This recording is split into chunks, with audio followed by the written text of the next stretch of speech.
I wanted to talk about the Diablo 4 and what we've seen. There's a lot of things I want to say about this, to be honest. But let's start from the top, I guess. I think the most important things to tackle is obviously the fact that they have Diablo Immortal with their predatory monetization system.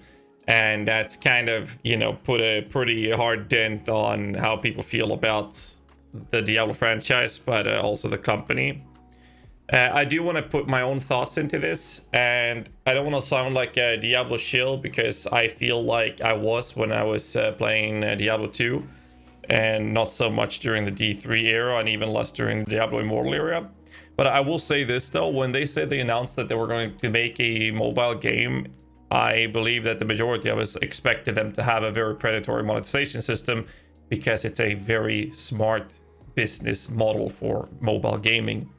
I also believe that Diablo, or Blizzard in general, has actually had a pretty decent approach for the most part to balance between business and what's good for the community and the game, the player base when it comes to monetization structures, if you ignore the fact that they're dwelling into the mobile world.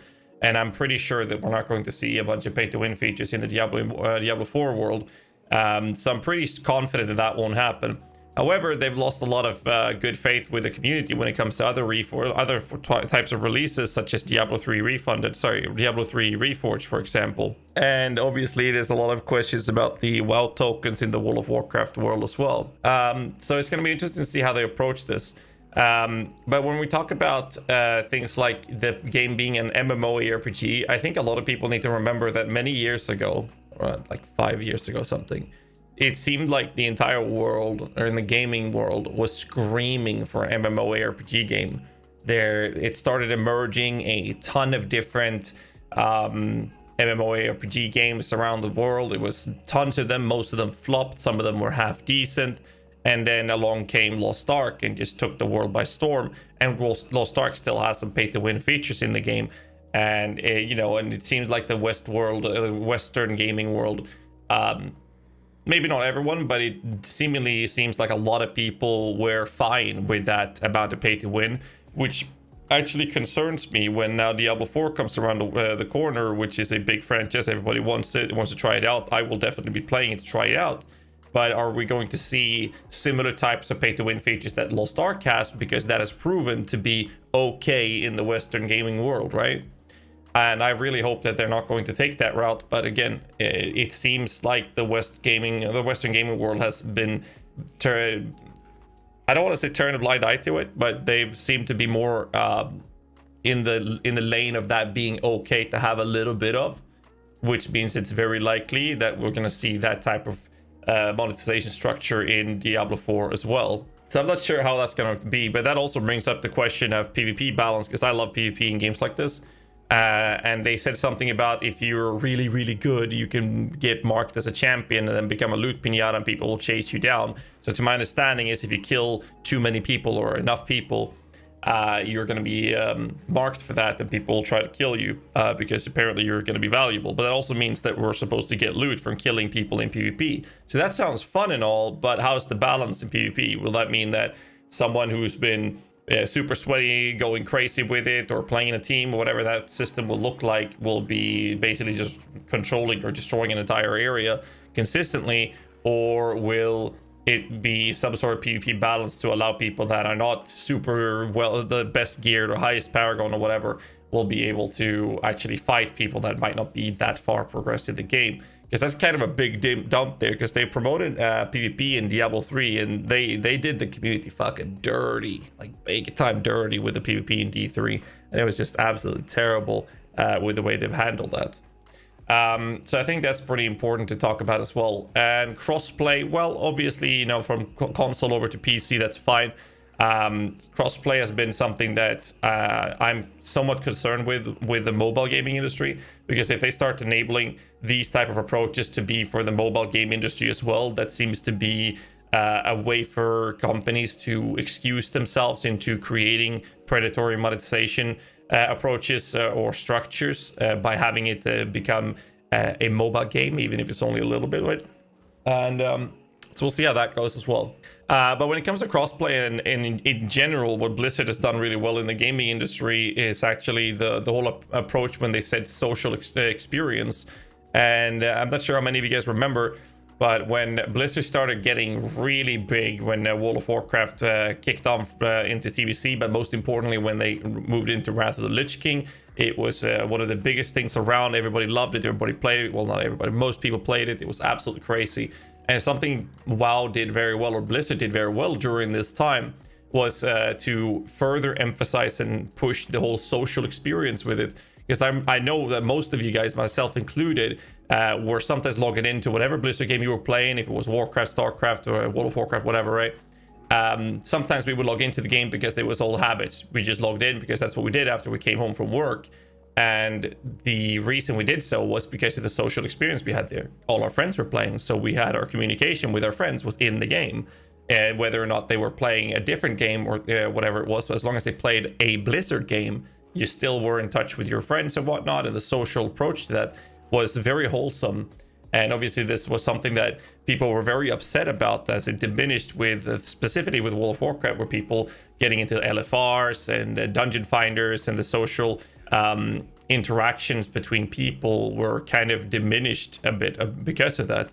But I think that Blizzard has done very well compared to many other gaming companies when it comes to the social experience. So it's going to be very fun to see how they approach this, because in my opinion, that part has diminished a lot in the gaming world. But Blizzard was one of those companies that did this very well back in the days. But again, they've lost a lot of good faith.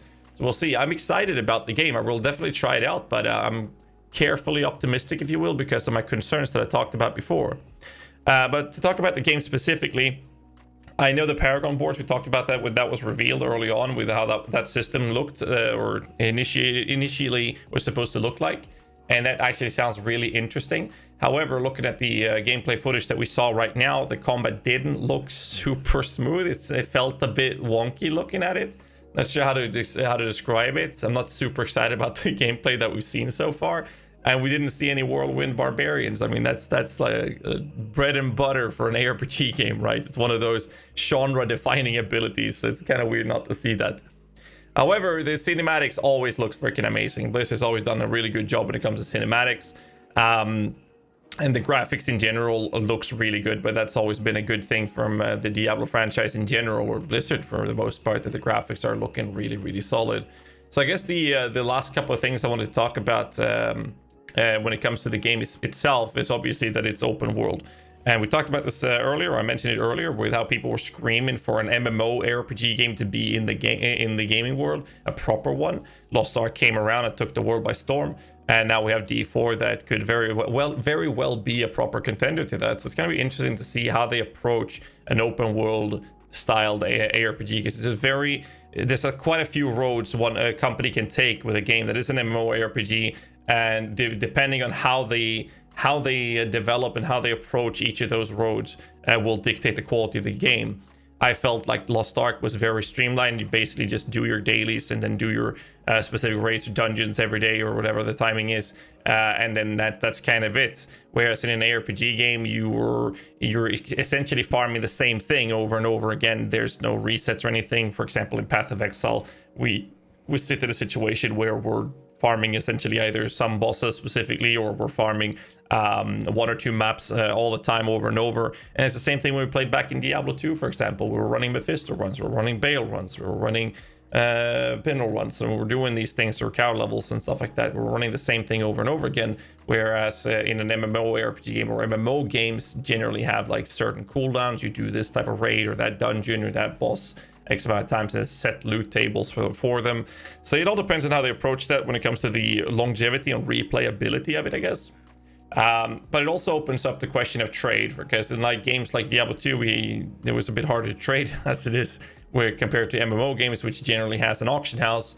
And that's something Diablo, or the Blizzard, has been very happy to have in the game, as we saw in the early stages of Diablo 3, for example. And compared to Path of Exile, who completely refuses to have an auction house. It's going to be very interesting to see how the trade system will work. Will there be soulbound items? Will they be able to trade or sell everything? Is that going to open up the venue for RMT traders? Will that open up the venue for for people that are super decked out to be able to capitalize on that and create an inflation on the market. That's always going to be the problems when it comes to auction house handled games, right? I do want to mention the character customization. In the video, they said that it is important that they have really good character customization, and I just don't get that in an ARPG game. There's a saying in Path of Exile, which basically is the less you can see on the screen, the better your build is. Now, obviously, that's because of the lack of visual clarity that we have in Path of Exile. But the problem is, when you're playing an ARPG game, your idea of playing the game is to kill as many monsters as possible to get as much loot as possible and just steamrolling the content that way. You don't really have the possibility to look too much at your character. The idea in most ARPG games that I've ever played has been to look at the minimap more, which you have an overlay over your screen for the most part. That's how the most people play ARPG games these days. And you don't look at your character. You look at the map to speed through, take the shortest route to wherever you want to go. You kill whatever boss you're looking for or whatever content you're doing, and that's it. You don't look at your character. And then you want to smack on some cool looking gear on your character, and all of this in-depth character customization that is so fundamental just completely gets neglected. Why do I care if my barbarian has a bunch of tattoos on him when I'm going to put an armor on him? Or why, if he's going to shapeshift or whatever, if you have those approaches? Or why do I care how they look? Because the gear is going to dictate how they look, not which color of the hair my character has. That's going to be a couple of pixels on the screen. It's going to be a different color every now and then. I just don't get why that's a thing. But then again, we'll see. Obviously, if they're not going to have pay to win, or even if they decide to go with the pay to win route, they're going to have some transactions with the real money trading for microtransactions, MTXs, transmogs, whatever you want to call it.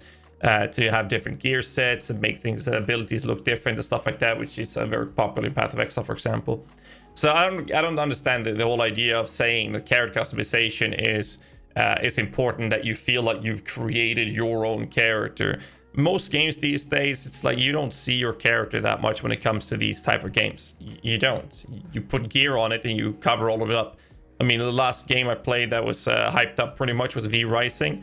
You have a lot of character customization in there. I start playing the game, and what happens? Well, I'll put some gear on it, and all of the character customization that I've just done, I will never see unless I stop playing and I zoom in on my character.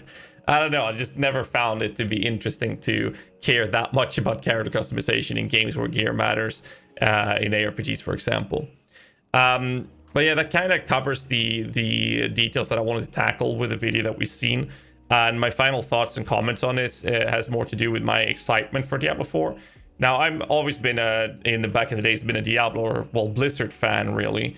And that's been taken away step by step with poor choices, starting with World of Warcraft, leading into Warlords of Draenor, for example, absolute dog shit expansion, in my opinion. And then moving over to things like Warcraft 3, where they screwed over content creators and made Reforge, what we jokingly say it's called Warcraft 3 Refunded. They lost a lot of goodwill there. Whatever the shitty MOBA version they did, I wasn't a big fan of that, coming from a MOBA gaming world myself, playing both the Heroes of New Earth and then over to Dota 2 and played Dota 1 back in the days for many years. It's just that they've lost a lot of good faith in terms of quality. And then Diablo 3 was good at the start, and then it just fell flat. That's why I moved over to Path of Exile to my main game. And obviously then we have releases such as Diablo Immortal that has just been absolutely terrible in the gaming world. But then again, I am a little bit optimistic, because Diablo has been a good content, and it has been a good franchise for a long time till they started screwing it up. So it's going to be interesting to see what they do with Diablo 4. Maybe this is their way of getting back in touch with their player base. We don't know, but still, we'll see what happens. I'm carefully optimistic, but honestly, I'm not like mega super hyped about the game, but I will definitely try it out. Let me know in the comments below what you guys think of this game, if you're hyped about it or not, and if there's any concerns you have or any things that you're really hyped about that you really want to know in the comments. I will read through them all. So let me know down below, and don't forget to hit the like button and subscribe for more content. Until next time, stay safe and keep rocking.